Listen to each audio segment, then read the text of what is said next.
Bonjour, bienvenue sur la voix de Morgane, j'espère que vous allez bien. Je reprends la lecture de Martin Eden, j'en suis au chapitre 21. Merci beaucoup pour votre écoute, je vous dis à tout à l'heure. C'était un admirable après-midi de l'été indien, languide et chaud. Le soleil n'était pas très fort et de légères brises erraient sans troubler la somnolence de l'air. D'aériennes nuées pourpres se cachaient au creux des vallées qui dominent San Francisco impénétrablement enveloppées de fumée. La baie, pareille à une terne nappe de métal fondu, était semée de bateaux immobiles ou mollement bercés par la marée nonchalante. Au loin, à peine percevait-on le Tamalpais, dont l'immense silhouette se perdait dans le brouillard près de la Porte d'Or, que le soleil couchant rendait semblable à un sentier d'or pâle. Au-delà, le Pacifique se confondait avec de lourds nuages, avant-coureurs menaçants des premiers souffles de l'hiver. L'été allait finir. Cependant, sur les collines, il s'attardait encore, doucement tendre. Il se couchait, voluptueux, dans la pourpre des vallons et tissait, dans les brumes pâlissantes, le linceul saturé de beauté où il allait mourir, heureux d'avoir vécu et bien vécu. Et, sur la colline, à leur place favorite, Ruth et Martin, côte à côte, étaient assis, penchés tous deux sur le même livre. Martin lisait à haute voix des sonnets d'amour. Ce que Browning a dédié à la femme qui fut aimée comme peu de femmes le furent. Mais la lecture languissait. Autour d'eux, le charme de la beauté mourante était trop puissant. La saison vermeille s'évanouissait comme elle avait vécu, splendide et voluptueuse, et le souvenir de ses ivresses alourdissait l'air. Elle pénétrait en eux, avec ses rêves et ses langueurs, amollissait leurs nerfs, enveloppait leur volonté, leur raison, d'un brouillard vaporeux. Martin se fondait de tendresse et parfois des ondes brûlantes le parcouraient. Leurs têtes étaient bien près l'une de l'autre et, lorsque l'haleine d'une imperceptible brise faisait voltiger vers son visage les cheveux d'or, les lignes dansaient aussitôt devant ses yeux. « Je ne crois pas que vous ayez compris un mot de ce que vous venez de lire, dit-elle, quand elle eut complètement perdu le passage qu'il récitait. Il l'observa de ses yeux dévorants, mais cette fois, au lieu de s'intimider, la réponse lui vint tout naturellement. « Vous non plus d'ailleurs. De quoi parlait le dernier sonnet ?»« Je ne sais pas, avoua-t-elle en riant. J'ai déjà oublié. Ne lisons plus, la journée est trop belle. » C'est notre dernière sur la colline, d'ici quelque temps, dit-il gravement. Un orage s'amasse à l'horizon. Le livre glissa sur l'herbe et ils restèrent silencieux, immobiles, perdant vers la baie dormante leurs yeux rêveurs qui ne voyaient pas. Ruth, quelquefois, glissait un regard vers son cou. Une force impérieuse l'attirait vers lui, inévitable comme le destin. Sans qu'elle l'ait voulu, son épaule effleura l'autre épaule, aussi légèrement qu'un papillon frôle une fleur. Elle sentit le frisson qui répondait à ce contact. Il n'était que temps qu'elle s'écarte. Mais sa volonté ne lui obéissait plus et elle ne pensa même pas à vouloir résister, envahie par une enivrante folie. Il glissa son bras autour d'elle. Délicieusement torturée, elle en suivit les gestes lents. Elle attendait. Elle ne savait pas trop quoi, haletante, les lèvres sèches et brûlantes, le cœur bondissant, une fièvre dans les veines. Doucement, d'un mouvement infiniment caressant, le bras remonta et l'attira vers lui. Elle n'attendit plus. Avec un grand soupir las, elle laissa tomber sa tête sur la poitrine de Martin. Il se pencha, tendant vers elle ses lèvres, et celles de Ruth firent la moitié du chemin. « Voilà, c'est l'amour, se dit-elle dans une lueur de raison. Si ce n'est pas l'amour, je n'ai plus qu'à mourir de honte. » Mais ce ne pouvait être que l'amour. Elle aimait cet homme dont les bras l'enserraient, dont les lèvres pressaient les siennes.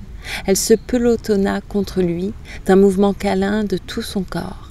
Et soudain s'arrachant à son étreinte, elle posa ses deux mains sur le cou hâlé de Martin. La sensation de ce désir réalisé fut si violente qu'avec un sourd gémissement, elle laissa retomber ses mains et s'affaissa à demi évanouie dans ses bras. Pas un mot n'avait été dit. Pas un mot ne fut échangé pendant de longues minutes. Par 2 fois, il se pencha pour l'embrasser. Chaque fois, ses lèvres recevaient timidement le baiser et elle se nichait davantage contre lui. Elle ne pouvait s'éloigner de lui, et lui, la tenant serrée contre son cœur, regardait la grande cité perdue dans la fumée, au-delà de la baie, sans la voir. Pour une fois, dans son cerveau ne flottait aucun rêve. La lumière, la couleur, toute la beauté du monde était là, resplendissante comme le jour, brûlante comme son amour. Il se pencha vers elle, elle murmura « Depuis quand m'aimez-vous » ? Depuis toujours, depuis le jour où je vous ai vu pour la première fois. Je suis parti fou d'amour et depuis ce temps, ma folie n'a fait qu'augmenter. Et maintenant, chérie, je suis plus fou que jamais. Je ne sais plus où j'en suis. Ma tête tourne de joie. Je suis heureuse, Martin, chérie, dit-elle avec un long soupir. Il la serra contre sa poitrine à l'étouffer, puis demanda « Et vous, quand vous en êtes-vous douté ?»« Oh, mais je l'ai su tout de suite, presque tout de suite. » »« Et je n'ai rien vu, s'écria-t-il vexé. « Je ne m'en suis aperçu que maintenant, quand je vous ai embrassé. »« Ce n'est pas ce que je voulais dire. » Elle se redressa un peu et le regarda. « Je voulais dire que dès le début, j'ai su que vous m'aimiez. Et vous, quand m'avez-vous aimé ?» C'est venu subitement. Elle parlait très lentement. Dans ses yeux luisait une flamme vacillante et douce. Une roseur exquise animait ses joues.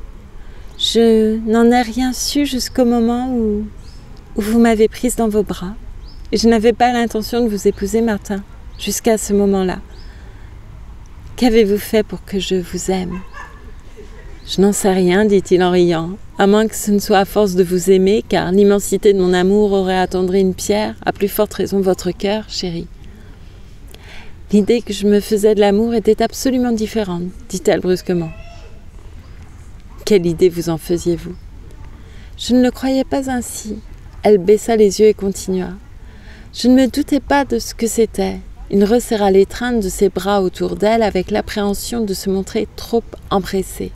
Mais son corps s'abandonna et, cette fois encore, leurs lèvres se rencontrèrent. « Que va dire ma famille ?» fit-elle ensuite avec une soudaine crainte. « Je n'en sais rien, mais ce ne sera pas difficile de connaître leur opinion. »« Mais si maman fait des objections, j'ai peur de lui dire. »« Laissez-moi faire, » proposa Martin courageusement. « Je crois que votre mère ne m'aime pas, mais je tâcherai de la gagner. L'homme qui a pu vous conquérir peut prétendre à tout.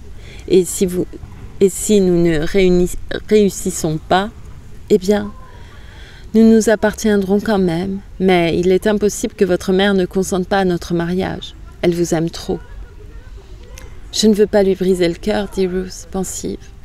Il eut envie de la rassurer en lui disant qu'un cœur de mère ne se brise pas si facilement que ça, mais se borna à ajouter « L'amour est la plus belle chose du monde. » Savez-vous, Martin, que vous m'effrayez parfois.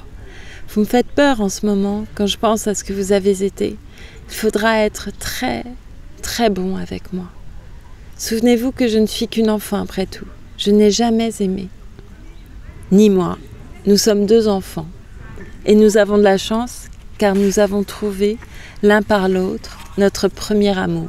« Mais c'est impossible !» s'écria-t-elle en le repoussant d'un mouvement passionné. « C'est impossible pour vous. Vous avez été marin et on m'a dit que les marins avaient... » Elle s'arrêta, hésitante, bouleversée. « Avaient nécessairement une femme dans chaque port, acheva-t-il.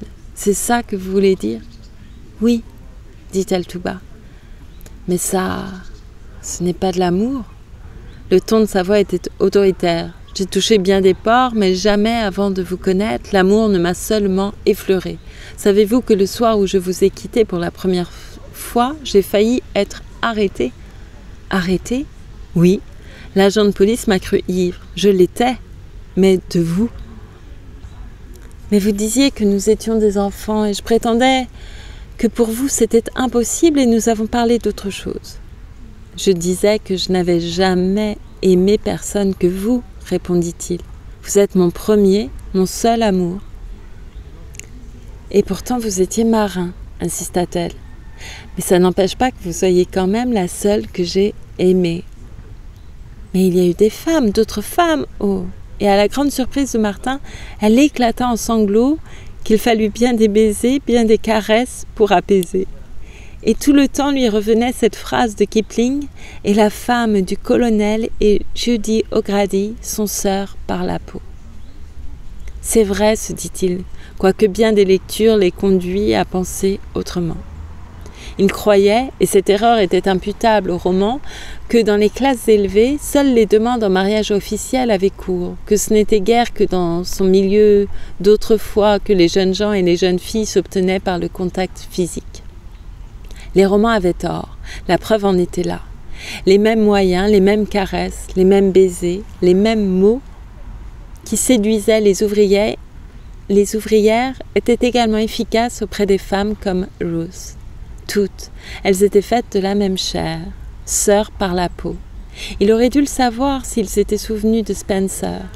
Et tout en serrant Ruth dans ses bras et en la calmant, il trouva une grande consolation dans cette pensée que la femme du colonel et Judy O'Grady se ressemblaient d'étranges façons. Ruth lui en parut plus proche de lui, plus accessible. Sa chair était pareille à toutes les autres chairs, à sa chair à lui. Il n'y avait aucun empêchement à leur mariage. La différence de classe, soit, une classe est une chose extrinsèque, dont on peut se débarrasser. Un esclave, avait-il lu, s'était élevé à la pourpre romaine. Donc, il pouvait s'élever jusqu'à Ruth. Avec toute sa culture, sa pureté, son infinie beauté d'âme, elle demeurait humaine, exactement comme Lizzie Connolly et toutes ses semblables. Tout ce qu'elle ressentait, Ruth pouvait le ressentir. Elle pouvait aimer et haïr, avoir ses nerfs sans doute, sûrement être jalouse comme elle l'était en ce moment, étouffant ses derniers sanglots dans ses bras. « Et puis je suis plus vieille que vous, dit-elle en ouvrant les yeux et en le regardant. De 3 ans. Chut, vous n'êtes qu'une petite fille et j'ai 40 ans de plus que vous par l'expérience, répondit-il. Par le fait, en ce qui concernait l'amour, ils n'étaient tous deux que des enfants. Bien qu'elle fût bourrée d'éducation universitaire, bien qu'il fût farci de philosophie scientifique et des dures leçons de la vie, ils restèrent ainsi, dans les feux du jour mourant. Ils parlaient comme parlent les amoureux, s'émerveillaient de leur amour et de la destinée qui les avait jetés si étrangement sur la route l'un de l'autre, persuadés qu'ils s'aimaient comme jamais personne n'avait aimé avant eux.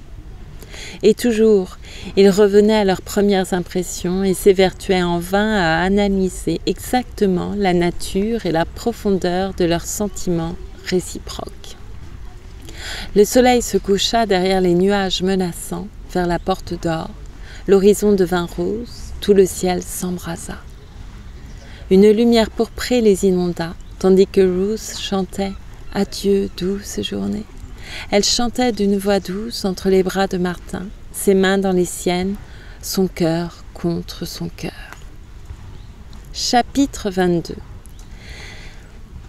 Madame Morse n'eut pas besoin de grandes réflexions pour comprendre à l'attitude de Ruth, quand elle fut rentrée, qu'il s'était passé quelque chose. La rougeur persistante de son visage et, plus encore, les grands yeux brillants révélaient un grand trouble. « Que s'est-il passé ?» demanda Madame Morse lorsque Ruth fut couchée. « Tu as deviné, » dit Ruth, les lèvres tremblantes.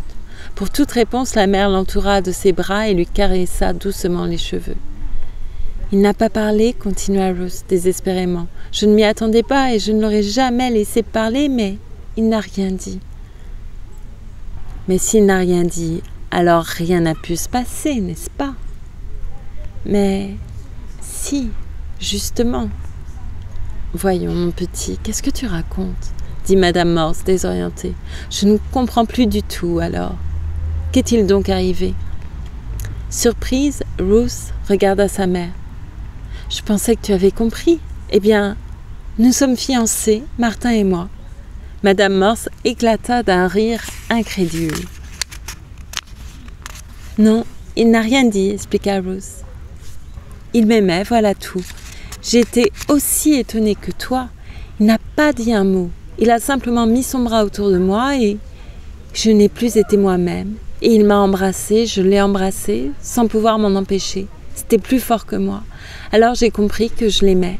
Elle s'arrêta, espérant l'absolution maternelle, mais Madame Morse se renferma dans un silence glacial. Je sais, c'est un accident impardonnable, poursuivait Ruth d'une voix mal assurée. Je ne sais pas comment tu me pardonneras jamais, mais je n'ai pas pu m'en empêcher. Je ne me doutais pas que je l'aimais avant ce moment-là. Dis-le à papa. Il vaut mieux ne rien dire à ton père. Je verrai Martin Eden, je lui parlerai, je lui expliquerai, il comprendra et te rendra ta parole. Non, non, s'écria Ruth en sursautant. Je ne veux pas, je l'aime, je veux l'épouser, si tu le permets. Bien entendu. Nous avons formé d'autres projets pour toi. Ton père et moi, ma chère Ruth, et je... Non, non, il n'y a rien d'arrangé, nous n'avons personne en vue. Nous projetons simplement ton mariage avec quelqu'un de ton milieu, avec un homme honorable et comme il faut, que tu choisiras toi-même et que tu aimeras. Mais c'est Martin que j'aime, protesta Ruth d'un ton plaintif. Nous n'influencerons pas ton choix. Tu es notre fille unique et nous ne pourrions admettre que tu fasses un mariage semblable. En échange de ton éducation, de tout ce qui est fin et délicat en toi, qu'est-ce qu'il a à t'offrir? C'est un garçon vulgaire, sans éducation. Ce n'est pas un parti pour toi. Il n'a pas de quoi te faire vivre. Nous n'avons pas de préjugés stupides au point de vue fortune, mais une certaine aisance est indispensable et notre fille doit épouser un homme qui peut lui donner au moins ça, et non pas un aventurier sans le sou, un matelot, un contrebandier, et Dieu sait quoi encore, qui par-dessus le marché est un écervelé et un irresponsable.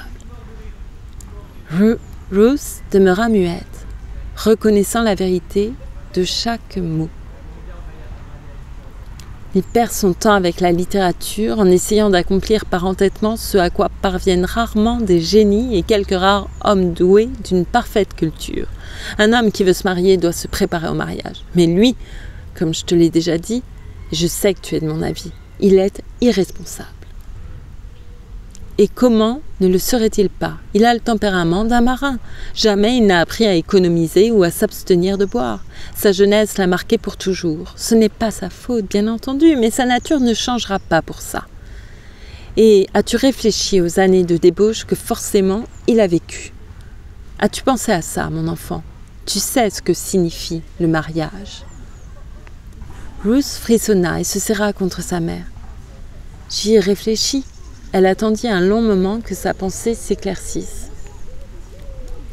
Et c'est terrible, ça me rend malade d'y penser. Je vous l'ai dit, mon amour pour lui est un affreux accident. Mais je ne peux rien y faire. As-tu pu ne pas aimer mon père? Eh bien, pour moi c'est la même chose.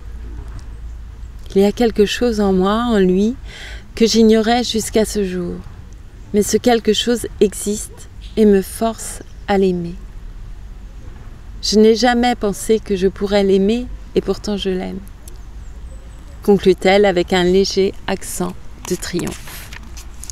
Elles causèrent longtemps, sans aboutir à d'autre conclusion que d'attendre un temps indéterminé sans rien faire.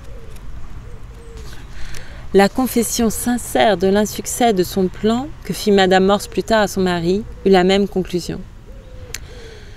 C'était à peu près fatal, jugea M. Morse. Ce marin est le seul homme avec qui elle est en contact. Un jour ou l'autre, elle devait s'éveiller, de toute façon. Elle s'est éveillée, ce matelot s'est trouvé justement là, et comme il n'avait pas de rival, elle n'a rien eu de plus pressé que de l'aimer ou de le croire, ce qui revient au même. Madame Morse se déclara prête à travailler Ruth indirectement, en sourdine, plutôt qu'à la contredire ouvertement. On aurait tout le temps nécessaire puisque Martin n'était pas dans une situation à se marier. Laisse-la le voir autant qu'elle voudra, conseilla M. Morse. Mieux elle le connaîtra, moins elle l'aimera, je parie. Et donne-lui des points de comparaison. Entoure-la de jeunes filles, de jeunes gens, de toute espèce de jeunes gens intelligents qui ont fait quelque chose ou en passe de devenir quelqu'un. D'hommes de notre milieu, enfin, de gentlemen. Elle comparera forcément. Ils lui montreront ce qu'il est. Ils lui montreront ce qu'il est. D'ailleurs, il n'a que 21 ans, un gamin. Ruth n'est également qu'une enfant, ce sont des amours enfantines, ça passera vite. L'affaire en resta là. Il fut entendu dans la famille que Ruth et Martin étaient fiancés, mais non officiellement. On pensait bien ne jamais en venir là. Et il fut tacitement entendu que les fiançailles seraient longues. Comme on n'avait aucune envie d'encourager Martin à s'amender, on ne lui demanda ni de chercher une situation, ni de cesser d'écrire. Et il entra on ne peut plus complètement dans leur vue sournoise. Jamais l'idée de se faire une situation n'avait été plus éloignée de ses pensées. « Je me demande si vous approuverez ce que j'ai fait, dit-il à Ruth quelques jours plus tard. Comme la pension chez ma sœur est trop chère, je vais m'installer chez moi tout seul. J'ai loué une petite chambre dans le quartier nord d'Auckland, un endroit tranquille, très bien, et j'ai acheté un fourneau à pétrole pour faire la cuisine. » Ruth fut ravie. Le fourneau à pétrole surtout lui plaisait. « C'est de cette manière que M. Butler a commencé, dit-elle. » Martin n'apprécia pas à sa valeur cette allusion au mérite du digne gentleman et poursuivit. « J'ai affranchi tous mes manuscrits et les ai expédiés à de nouveaux éditeurs. Aujourd'hui, j'ai emménagé et demain, je me mets au travail. »« Une situation !» s'écria-t-elle. Toute heureuse, elle se serra contre lui saisit la main, souriante. « Et vous ne l'aviez pas dit. Qu'est-ce que c'est ?» Il secoua la tête. « Je veux dire que je me remets à écrire. » Voyant son amer désappointement, il continua hâtivement. « Comprenez-moi bien, je ne me mets pas cette fois à l'ouvrage avec des idées extravagantes. J'en fais une affaire, froidement, prosaïquement. Ça vaut mieux que de reprendre la mer et me rapportera autant que le métier que je pourrais faire à Auckland sans connaissance spéciale. Voyez-vous, les vacances que j'ai prises m'ont donné de la perspective. Je ne me suis pas fatigué le corps et je n'ai pas écrit, pour la publication du moins. Je n'ai fait que vous aimer et réfléchir. J'ai aussi lu un peu, surtout des magazines. J'ai réfléchi sur moi, sur le monde, sur la place que j'y occupe, sur ma chance d'y conquérir une place digne de vous. J'ai lu aussi La philosophie du style de Spencer et j'y ai trouvé beaucoup de renseignements intéressants. Et le résultat de tout ça, de mes réflexions, de mes lectures et de mon amour, c'est mon installation à Grub Street. Je vais laisser de côté les chefs-d'œuvre et faire du gros ouvrage. Des articles gais, des portraits, des vers humoristiques, des vers pour dire en société, toutes sortes de bêtises très demandées. Puis il y a les syndicats de journaux, les syndicats de chroniqueurs et les syndicats des suppléments du dimanche. Je leur fournirai ce dont ils ont besoin et je gagnerai pas mal. Il y a des publicistes indépendants qui gagnent 4 ou 500 $ par mois, vous savez. Je ne tiens pas à en devenir un, mais je peux gagner convenablement ma vie et avoir pas mal de temps à moi, ce qui serait impossible dans n'importe quelle situation. J'aurai ainsi le temps d'étudier et de travailler pour moi. Une fois l'ouvrage fini, je pourrai tenter une grande œuvre et je m'y préparerai. Vraiment, quand j'y pense, je suis abasourdie du chemin que j'ai fait. Au début, je ne savais pas sur quoi écrire, à part quelques expériences banales, mal comprises et plus mal analysées. Je n'osais pas penser, je ne possédais même pas les éléments pour ça. Mes expériences personnelles n'étaient que des tableaux sans âme. Puis, en augmentant mes connaissances et mon vocabulaire, tout ça m'est apparu indifféremment et j'ai trouvé la véritable façon d'interpréter mes tableaux. J'ai commencé à faire du bon travail en écrivant l'aventure, la joie, la marmite, le vin de la vie, la bousculade, le cycle d'amour et les poèmes de la mer. J'en écrirai d'autres comme ça, et de meilleurs pendant mes heures libres. Mes pieds reposent solidement sur terre à présent. Le gros ouvrage est de l'argent d'abord, les chefs-d'œuvre ensuite. Pour vous les montrer, j'ai écrit hier soir une demi-douzaine de plaisanteries pour journaux humoristiques. Et comme j'allais me coucher, l'idée m'est venue d'essayer d'écrire un triolet humoristique. Au bout d'une demi-heure, j'en avais pondu 4. Ça vaut bien $1 pièce, 4 $ pour quelques instants perdus avant de dormir. Naturellement, tout ça n'a aucune valeur. C'est un travail fastidieux, assommant, mais ce n'est pas plus fastidieux ni plus assommant que de tenir des livres à 60 $ par mois en additionnant d'interminables colonnes de chiffres jusqu'à ce qu'on meure. Et d'autre part, cette besogne me fait garder le contact avec le milieu littéraire et me donne du temps pour risquer de plus grandes choses. « Mais à quoi serviront ces grandes choses, ces chefs-d'œuvre » demanda Ruth. « Vous ne les vendez pas. »« Oh si, je les vendrai. » De toutes les œuvres que vous m'avez énumérées et que vous dites être bonnes, vous n'en avez pas vendu une seule. Ce n'est pas avec des chefs-d'œuvre invendables que nous pourrons nous nourrir.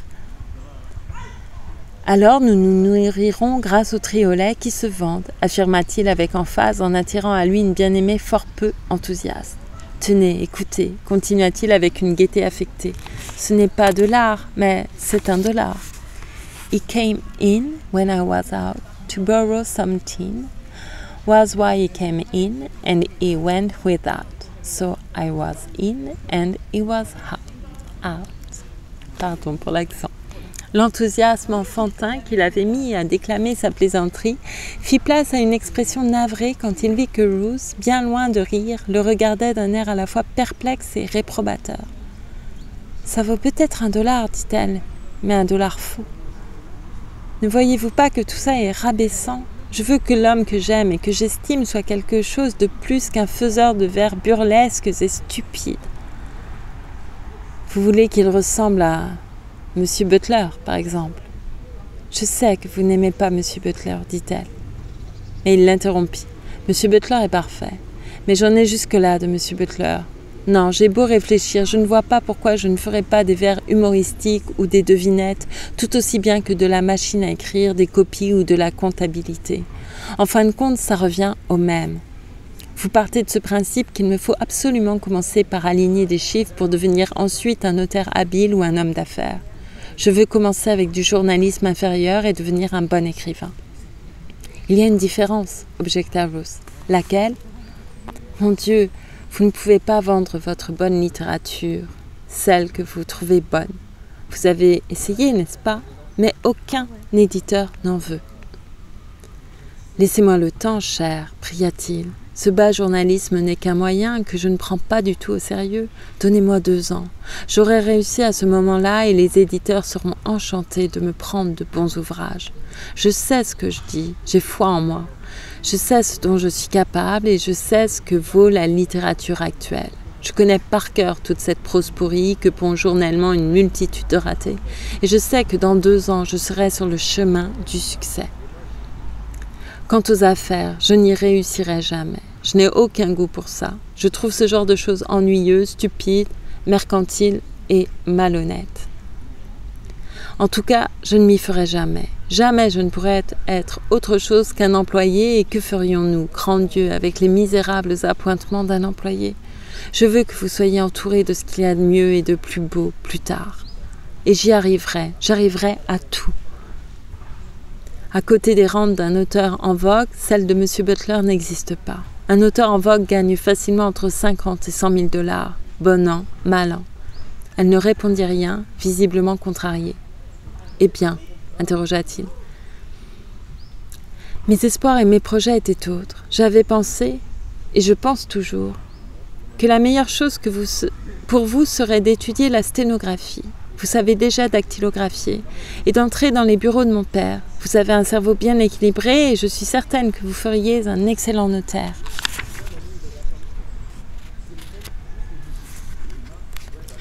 Chapitre 23. Que Ruth n'eut aucune foi en l'avenir de Martin comme écrivain ne la diminua en rien à ses yeux.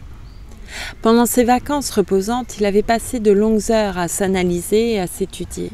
Il découvrit qu'il aimait la beauté mieux que la gloire et que, s'il souhaitait la célébrité, c'était surtout pour Ruth. Il voulait être grand aux yeux du monde, afin que la femme qu'il aimait soit fière de lui et le trouve digne d'elle. Mais pour lui-même, il aimait passionnément la beauté et la joie de la célébrer lui suffisait.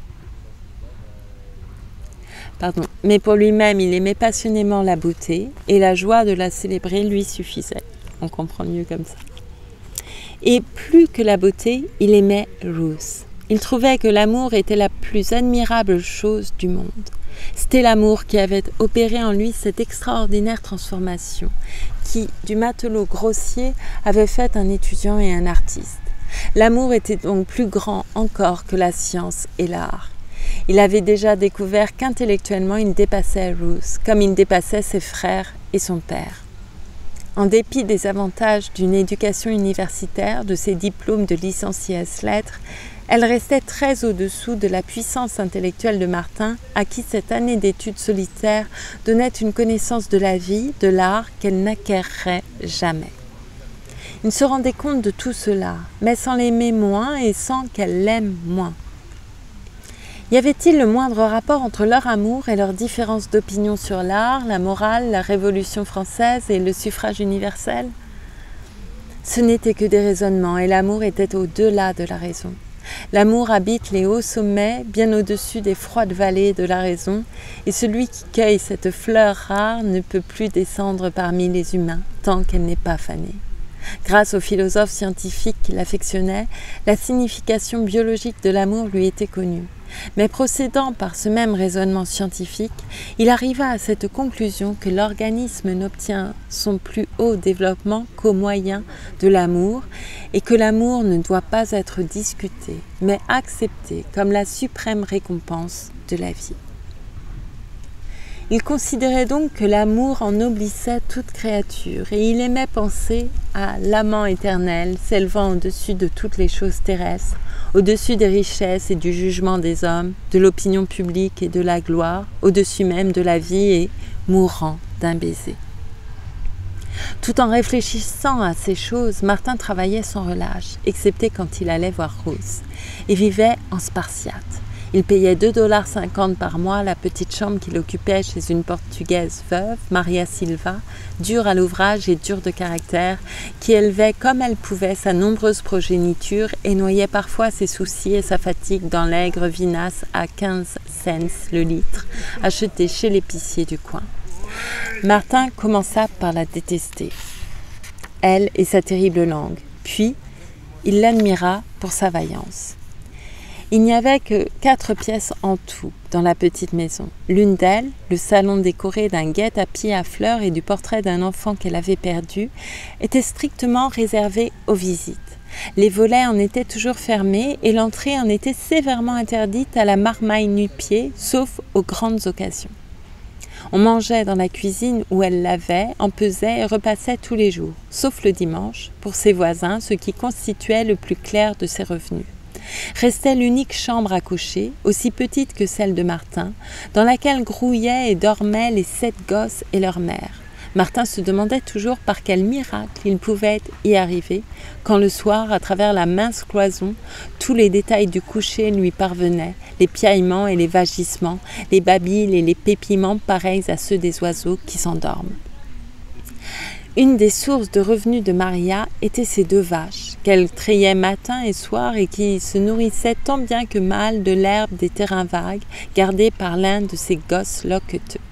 Leur tâche principale consistait à déjouer la vigilance tracassière des inspecteurs chargés des enclos. Dans sa petite chambre, Martin étudiait, écrivait et faisait son ménage. Devant l'unique fenêtre, face au porche minuscule, était la table de cuisine qui servait tour à tour de bureau, de bibliothèque et de support pour la machine à écrire. Le lit, appuyé au mur du fond, occupait les 2/3 de la pièce. La table était flanquée, d'un côté par un bureau fastueux ne servant que pour la décoration, car son mince plaquage s'écaillait un peu plus tous les jours.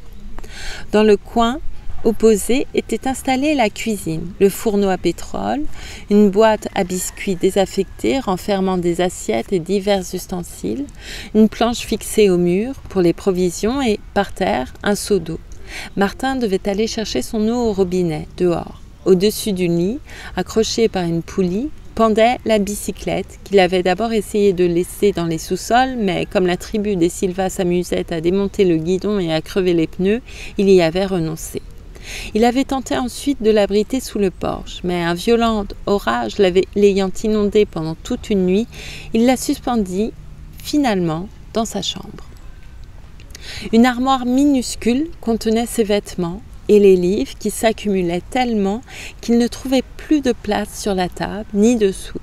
Il avait pris l'habitude de prendre des notes en lisant et si copieusement que sa chambre aurait été inhabitable sans quelques ficelles tendues en travers sur lesquelles il accrochait ses notes comme du linge à sécher. Et elle était tellement encombrée quand même qu'évoluer à travers était une entreprise difficile et qu'il ne pouvait ouvrir la porte d'entrée sans fermer d'abord celle de l'armoire et vice-versa. Quant à traverser la chambre en ligne droite, il n'y fallait pas penser. Le trajet ne pouvait se faire qu'en zigzag et de jour seulement. Après avoir élucidé la question des portes, il fallait virer à angle droit pour éviter la cuisine, puis à gauche pour ne pas se cogner au pied du lit. mais délicatement, sans quoi on risquait de buter contre le coin de la table. Entre le lit et la table, vous suiviez ensuite un étroit canal qui devenait impraticable quand la chaise occupait sa place normale devant la table. Aussi, quand elle ne servait pas, était-elle posée sur le lit. Il lui arrivait souvent de surveiller la cuisine en lisant, ou même d'écrire un paragraphe ou deux pendant que grillait le beefsteak. D'ailleurs, le coin réservé à la cuisine était si petit qu'il pouvait de sa chaise atteindre tout ce qu'il voulait. Debout, au contraire, il tenait trop de place pour ne pas s'encombrer lui-même. Doté d'un estomac d'autruche, il savait quels étaient les aliments à la fois nutritifs et bon marché. La soupe de pois cassés, les pommes de terre et les haricots bruns cuits à la mexicaine entraient pour une grande part dans son régime. Le riz, préparé comme les ménagères américaines ne sauront jamais le réussir, paraissait sur la table de Martin au moins une fois par jour. Les fruits séchés étant moins chers que les frais, il en avait toujours un pot cuit à l'avance, car il lui tenait lieu de beurre sur son pain. Quelquefois, il se payait le luxe d'un pot au feu. 2 fois par jour, il prenait du café noir et le soir du thé, l'un et l'autre délicieux d'ailleurs. Il lui fallait absolument économiser. Ses vacances avaient mangé à peu près tout son gain de la blanchisserie et des semaines s'écouleraient encore avant qu'il puisse espérer le résultat de son travail actuel. À part ses visites à Ruth ou à sa sœur Gertrude, il vivait en reclus. Sa tâche quotidienne représentait au moins 3 journées du travail d'un homme ordinaire. Il dormait à peine 5 heures et il fallait avoir une constitution de fer pour supporter, comme il le faisait, 19 heures de travail consécutif. Jamais une seconde n'était perdue. À sa glace étaient affichées des listes de définitions, de prononciations. En se rasant, en s'habillant, en se coiffant, il repassait ces listes. D'autres listes étaient épinglées au mur au-dessus du fourneau et il les compulsait en cuisinant ou en lavant la vaisselle. Dès qu'il les savait par cœur, il les remplaçait par d'autres. Chaque mot nouveau ou incompris rencontré dans ses lectures était immédiatement inscrit. Il emportait même de ces listes dans ses poches et les étudiait dans la rue ou en attendant son tour chez le boucher ou l'épicier. Il alla plus loin. En lisant les œuvres d'hommes arrivés, il nota les résultats auxquels ils étaient parvenus, les trucs qu'ils avaient employés, et tout cela devenait matière à étude. Il ne plagiait pas, mais cherchait des principes. Il dressa des listes de procédés habiles, puis en inventa lui-même en s'ingéniant à leur trouver des applications originales. Il collectionna de la même façon des phrases parlées, des phrases mordantes comme de l'acide ou brûlantes comme une flamme, d'autres suaves, lumineuses et fraîches comme des sources d'eau vive dans le désert aride du langage conventionnel. Partout, il recherchait le principe et le procédé. L'apparence seule de la beauté ne le satisfaisait plus. Il la disséquait dans son laboratoire où les odeurs de cuisine alternaient avec les bruits de ménagerie de la tribu des Silva, et connaissant l'anatomie de la beauté, il se sentait plus près de pouvoir en créer. Il était incapable de travailler sans comprendre, en aveugle qui se fierait simplement à sa chance et à sa bonne étoile. Selon lui, rien ne devait se faire par hasard. Il voulait le pourquoi et le comment. Son talent était résolument créateur et, avant de commencer une histoire ou un poème, l'œuvre vivait déjà tout entière dans son cerveau avec sa conclusion et le moyen d'arriver à cette conclusion de la façon la plus intéressante. D'autre part, il s'émerveillait d'une trouvaille spontanée qui se révélait à l'épreuve de la plus sévère analyse. Et, bien qu'il disséquât la beauté pour en découvrir les principes ésotériques, il restait toujours convaincu que l'essence même de cette beauté est impénétrable. Il savait parfaitement, d'après son Spencer, que nul ne peut atteindre l'absolue connaissance et que le mystère inhérent à la beauté ne le cède en rien à celui de la vie même. Bien plus, que les fibres de la beauté et de la vie sont intimement mêlées et que lui-même n'était qu'une parcelle de cette insondable tissée de soleil, de poussière d'étoiles et d'éther. Plein de ces pensées, il écrivit l'essai intitulé « Poussière d'étoiles », dans lequel il prenait à partie non pas les principes de la critique, mais les critiques les plus célèbres. C'était profond, brillant, philosophique et délicieusement spirituel. Aussi, toutes les revues le refusèrent-elles avec un ensemble remarquable.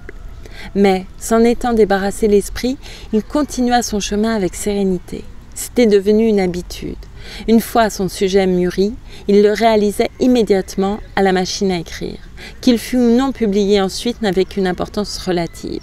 Ce qui importait, c'était de débarrasser son cerveau d'un fardeau qui l'encombrait, afin de pouvoir élucider d'autres problèmes et mûrir d'autres pensées.